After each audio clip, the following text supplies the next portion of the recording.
All right, so one of the things about aging, when you start to hit the menopausal time, yay, what happens is that your skin will start to look drier and more dull, and your fine lines are more pronounced. Your collagen levels are decreasing. Your sebum production is decreasing, which is your own natural oil. So therefore it looks more dry and lifeless, and your fine lines are more pronounced, and your collagen is being reduced. So what I love to do is to use my Souffle moisturizer. Now this is almost like a serum and moisturizer because it packs so much punch. Now I'm going to show you. We have the lipid lock technology, which is a bioidentical ingredient to our own sebum. So your skin recognizes it. So it kind of just goes down immediately like, I recognize you, come on in. So there's just instant hydration and moisturization.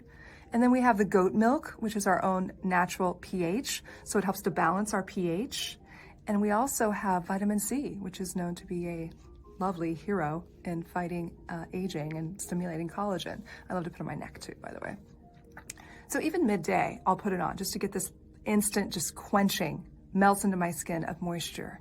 And it's perfect under makeup to give you that daytime glow that you all want to feel more youthful.